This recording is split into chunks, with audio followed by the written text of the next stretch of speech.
Hey everyone, welcome back. Welcome to 2020. I am recreating this look here. This is the same look I wore for our favorite things outing. My hair is different color, but that's about it. But this is the same makeup that I did, and it's pretty much my go-to glam eye look that I do anytime. So if this is something that you're interested in learning how to do, it's very, very simple. Keep watching.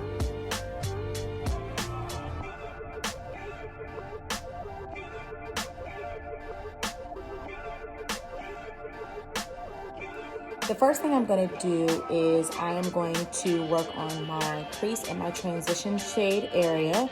And I'm going to be using the same bronzer that I use to contour and warm up my face. And taking a fluffy brush, I'm going to tip my head back. By tipping my head back, I'm able to see exactly where my crease is because my eyes are slightly hooded. You can see by that fold. So by tipping my head back, I am able to see right where my crease should be. And I'm lightly just going to run this in the crease. Okay, now going into my Jackie Aina palette, I'm going to use this color Ginger. I'm using that same brush, tapping out the excess. I'm going to go right back into the crease. So I just want to build up some of that color.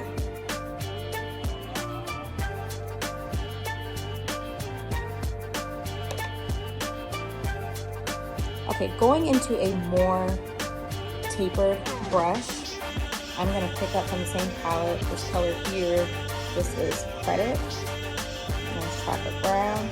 I'm really going to work on getting the product onto the tip of the brush. And what I'm going to do here, I'm going to start pressing, starting at the corner. I'm going to press and pull in that dark color. It's going to create some dimension and smoke on the outer V.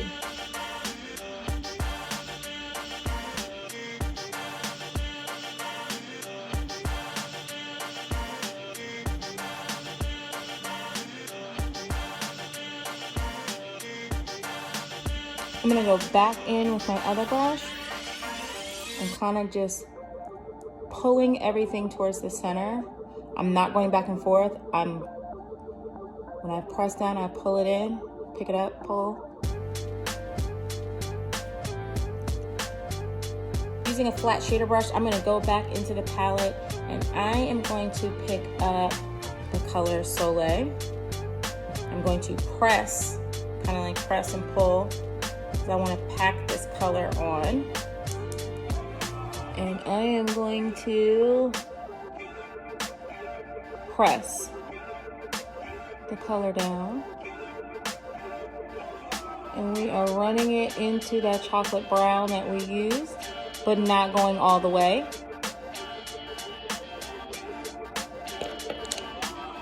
I'm going to put some more. I went a little bit further than I wanted to.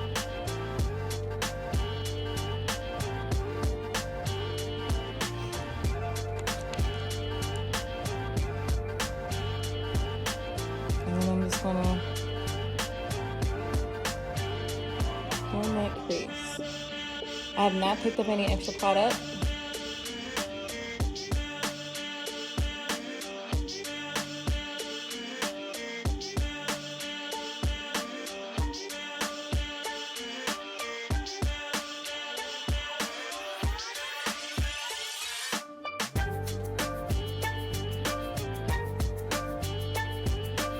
All right, once I'm happy with that, I'm gonna go in line. I normally would use a pencil. I can't find it, so I'm going to use a black gel liner and an angled brush. I am going to tight line. So I'm gonna lift up. I'm gonna go under. This really helps define the lash line. especially if you're wearing lashes. And anyone who has a very small hooded eye, you don't want to lose space on the top by lining. You can go under. It'll still give you the illusion of lining and a thick, full lash line. I'm going to do that on the bottom as well. I coat the sides of the brush, and then laying it flat, it's like a push and pull.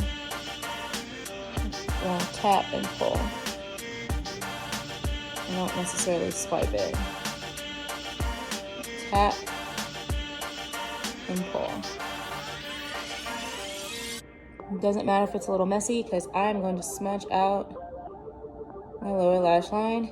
Anyway, okay.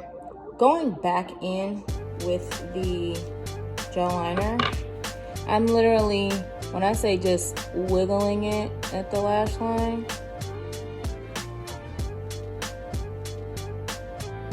that's all I'm doing. Just to give me a little bit on top. I'm not winging, I'm not flicking. Wiggling it at the lash line. I'm going to take what some might call a bullet brush, but it's pointed. And I am going to run that under my eye, smudging out what we've done. Then I'm going back in with the same bronzer from earlier and taking that around the perimeter of the black smoke, so it's not harsh. It's more like a gradient fade to blackness. Honestly, that is it for the eyes. I'm going to do mascara and lashes off camera and then put on a lip. All right, and this is the finished look. I am back with a lash and a lip. Face is all done and set. My lashes are Ardell Demi Wispies, but I stacked them, so there are 2 lashes on each eye. Yes. This is my go-to glam look. I hope you all enjoyed it. If you want more of these tutorials, thumbs up, comment, let me know. Yeah.